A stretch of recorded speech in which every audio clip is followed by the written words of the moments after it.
Hello दोस्तों, कैसे हो आप सब? सब ठीक? अब तक आपने देखा कि वीर को वैदेही से एक बातें कुछ बातें करनी है, बहुत साल से जो बातें रह गई हैं। एक मासूम सी दरख्वास्त करता है वीर और वैदेही उस मासूम सी पुकार को तुरंत एक्सेप्ट कर लेती है। आगे क्या होता है, देखते हैं।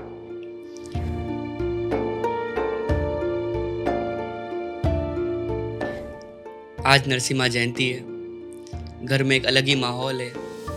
भगवान नरसिम्हा को हमारे घर में बहुत पूजनीय मानते हैं। दादी मंदिर में बैठी हुई थी। दादी ने कहा कि वीर बेटा इधर आओ, बैठते आज भगवान नरसिम्हा का पाठ करते हैं। दादी ने मुझे एक कहानी, जो कहानी हम सबके बीच दिलों में झकझोर देती है, वो कहानी कि हिरण्यकश्यप की वो कहानी, भक्त प्रहलाद जो भगवान विष्णु का एक श्रद्धानिष्ठ भक्त था और मासूम भक्त था, उसकी ये कहानी है। भगवान विष्णु ने जो अवतार लिया भगवान नरसिम्हा का भक्त प्रहलाद के लिए, हर उस भक्त के लिए एक वरदान था कि कुछ भी हो, हर मुश्किल से मुश्किल परिस्थिति में दादी ने कहा कि याद रखना बेटा कि कितना भी व्यक्ति बुरा हो, कितना भी व्यक्ति शक्तिशाली क्यों ना हो, अंत में विजय सत्य की होती है। दादी से ये एक शिक्षा प्राप्त की और शाम को जिसका मुझे इंतजार था, मेला शुरू। गांव पूरे लाइट से जगमगा रहा था। बच्चे मेले के अंदर स्विंगिंग चेयर, फेस मास्क लगाकर घूम रहे थे। महिलाएं गांव में बातें कर रहे थे बैठकर। बुजुर्ग चाय की चुस्कियों के साथ गांव के इतिहास के बारे में, मेले के इतिहास के बारे में बात कर रहे थे। और उसी बीच मैं नीले कुर्ते और वाइट पजामा में, बाल को जेल से लगाकर सेट कर रात के समय सनग्लासेस पहनकर बड़े रौब से चल रहा था। मुझे ऐसा लग रहा था कि पूरे मेले में मेरे से स्मार्ट कोई है ही नहीं, क्योंकि मुझे तो आज किसी और से मिलने आना था।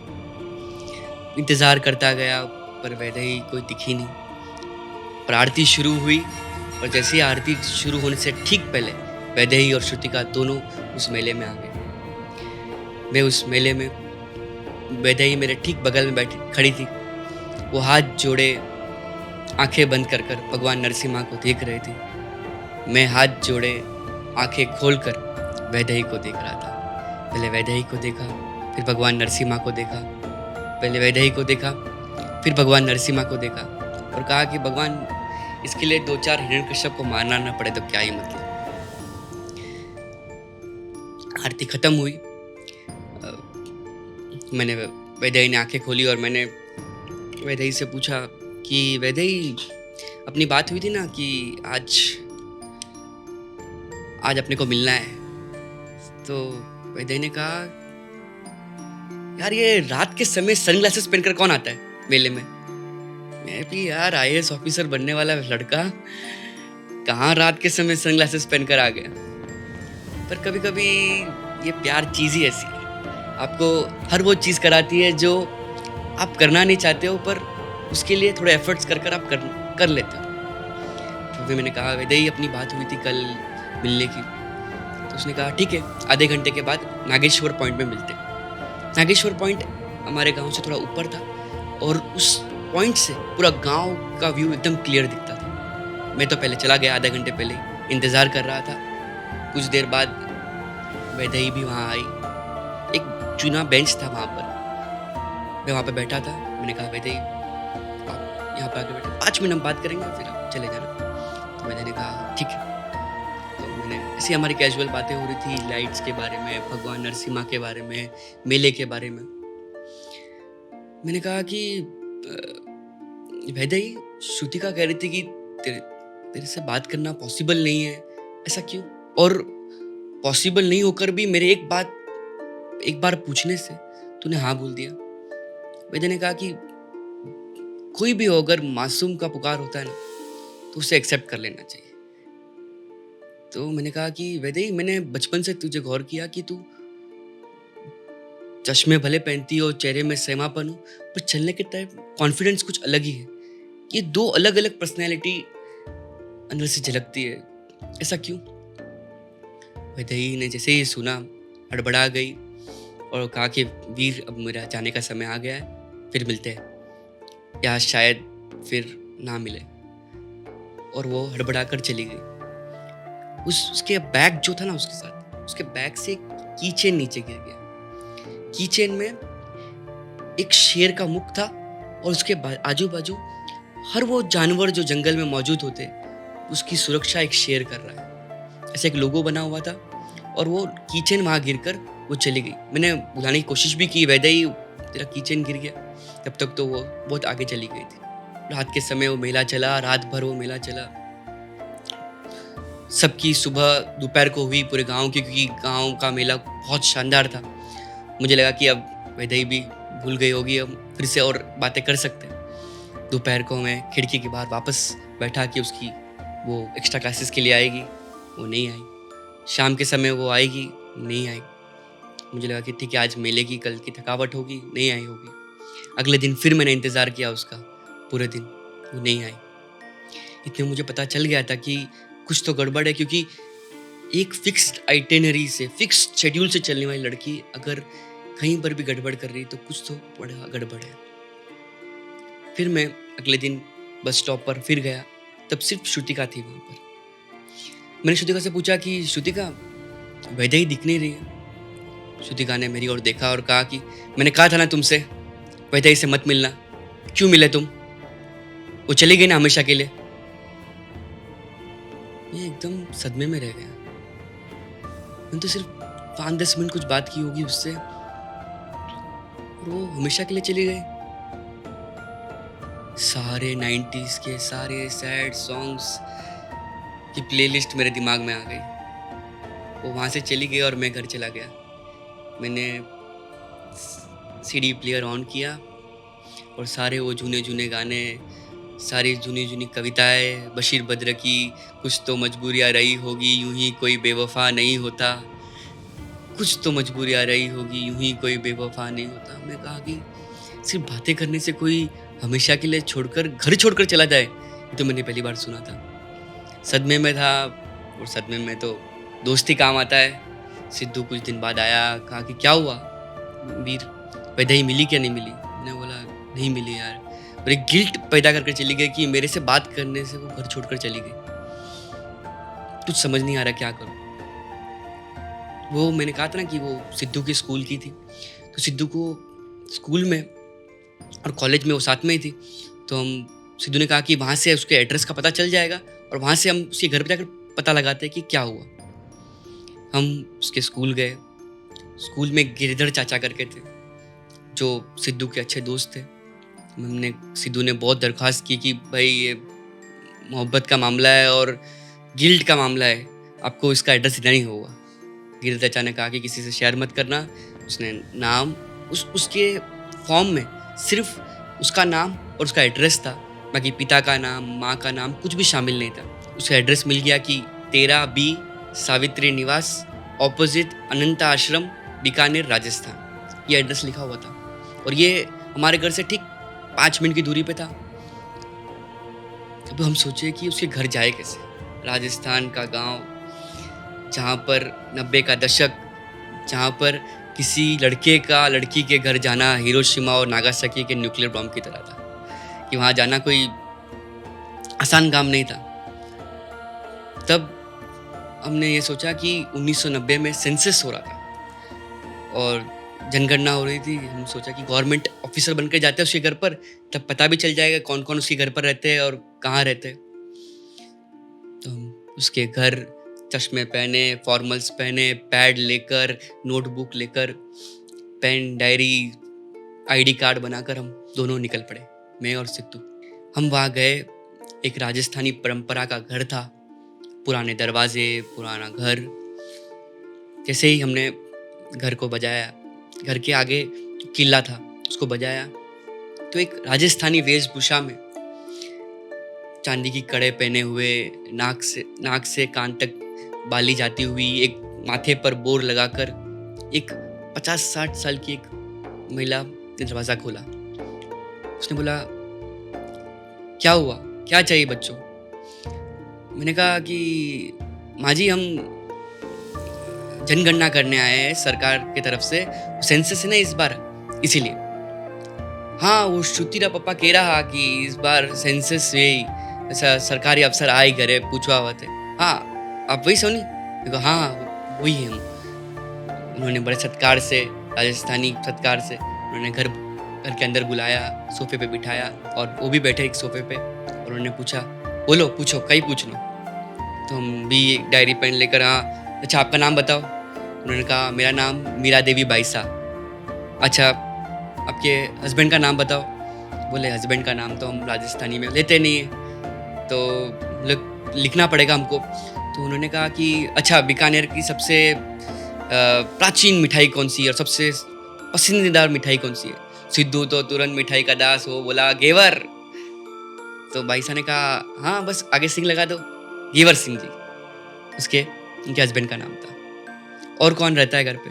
बोले एक मेरी बेटी है श्रुति रहती है। श्रुति, तभी उर्फ श्रुतिका उसकी बेटी तभी कमरे से बाहर आई और हमें देखा और फिर तिलमिला गई। बोले तुम लोग यहाँ भी आ गए पता लगाने, हमें कितना परेशान करोगे? हम भी हक्के बक्के रह गए, वैदेही के एड्रेस पे आए थे, श्रुतिका का एड्रेस कहाँ आ गया?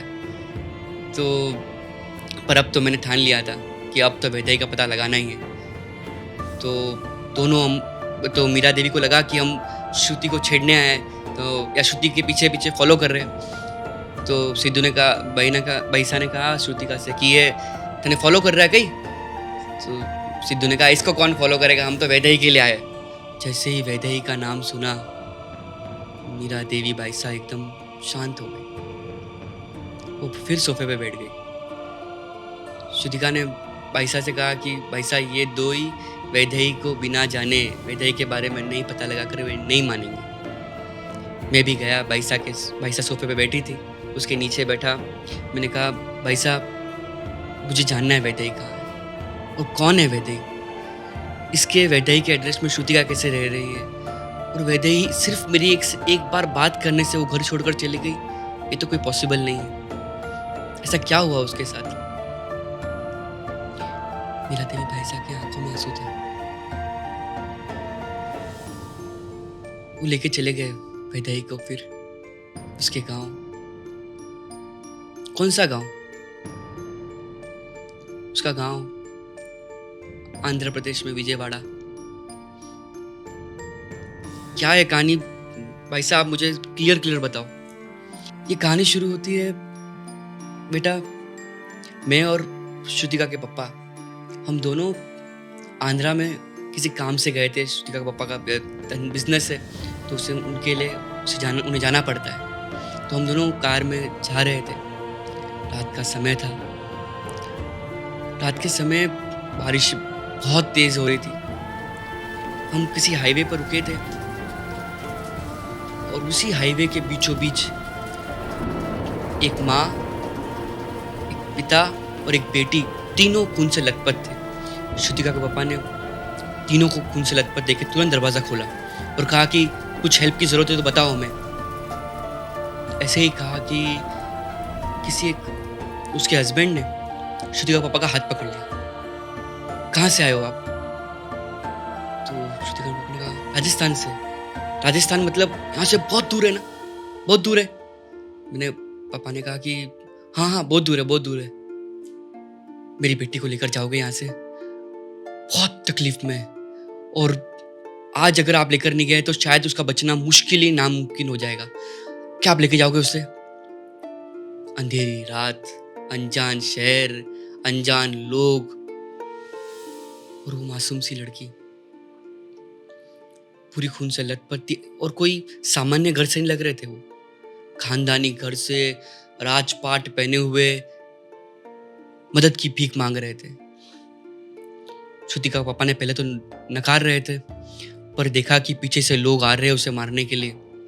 उन्होंने कहा कि प्लीज अगर अभी आपने नहीं लेकर गए वो कभी नहीं बच पाएगी। श्रुतिका के पापा ने उस मासूम चेहरे को देखा, बच्ची को, और कहा कि ठीक है गाड़ी में रखो उसको। उसने गाड़ी में बिठाया वैदेही को और एक ब्रीफ केस थमा दिया उसके डिक्की में, क्योंकि ये ब्रीफ केस रख रहा हूँ डिक्की में, आपके काम आएगा। और मैं श्रुतिका के पापा और वैदेही नॉन स्टॉप 100-125 किलोमीटर की स्पीड पर करीब 200-250 किलोमीटर के बाद हम रुके। एक हॉस्पिटल था, क्योंकि वैदेही उस बच्ची को खून से लटपट थी और उसे तुरंत हॉस्पिटल की ज़रूरत थी। तो हम एक हॉस्पिटल पर रुके, उसी पट्टी वट्टी की। हमने डॉक्टर ने कहा कि उसे कल सुबह डिस्चार्ज मिल जाएगा। हम दोनों बाहर बैठे हुए थे। हमने सोचा कि अब इसकी जिम्मेदारी हमारी है। हमें लगा कि ये 2-3 दिन इसको ठीक होने लग जाएगा, उसके बाद उसे बताएंगे कि क्या हुआ उसके साथ।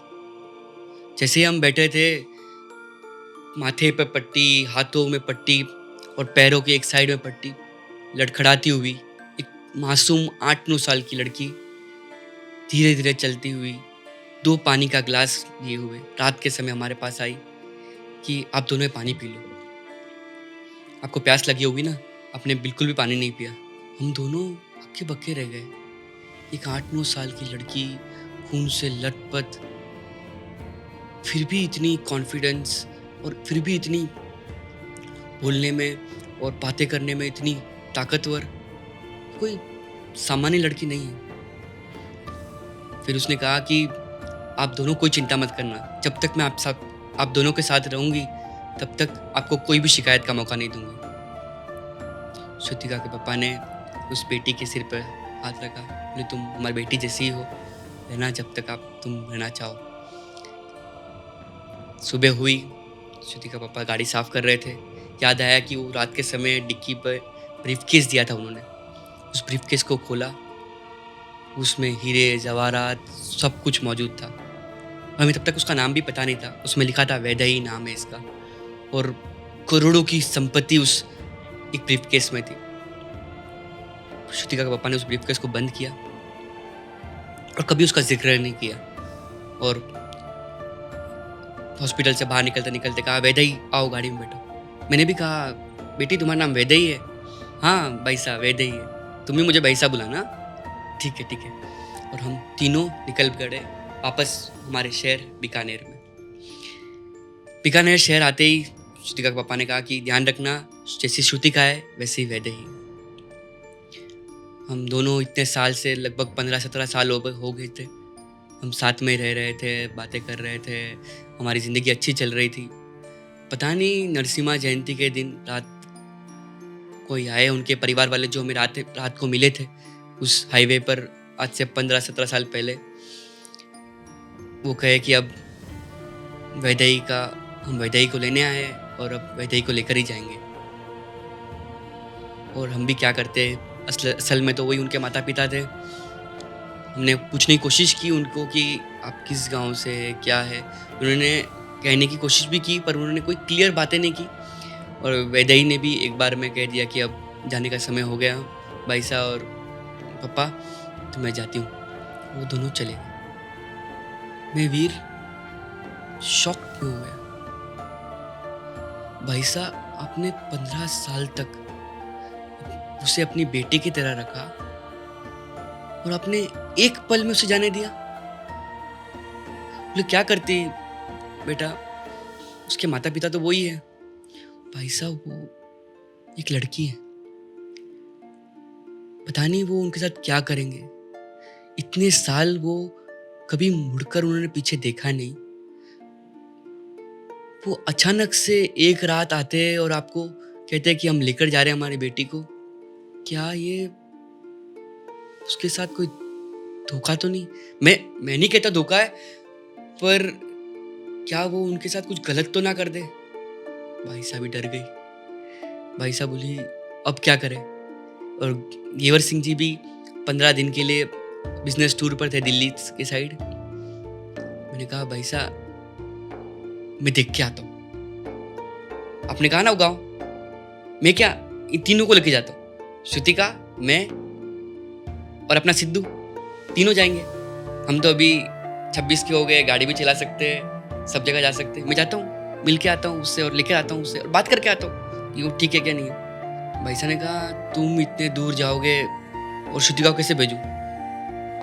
भाई साहब मैं एक आईएएस ऑफिसर का बेटा हूँ, मेरे साथ आप सेफली भेज सकते हो। अच्छा आईएएस ऑफिसर है पापा, ठीक है। फिर कैसे तो कन्विंस किया। मैंने कहा तब 90 का दशक था, गाड़ी किसी के पास होती नहीं थी। मैं बोला ये गेवर सिंह जी एक गाड़ी रख कर गए, इसमें हम तीनों जा सकते हैं। भाई साहब ये एक ममता की मुंह में थी, बोला कि ठीक है तुम लेकर जाओ, और पैसे की भी थोड़े पैसे भी लेकर जाओ, ज़रूरत पड़ेगी।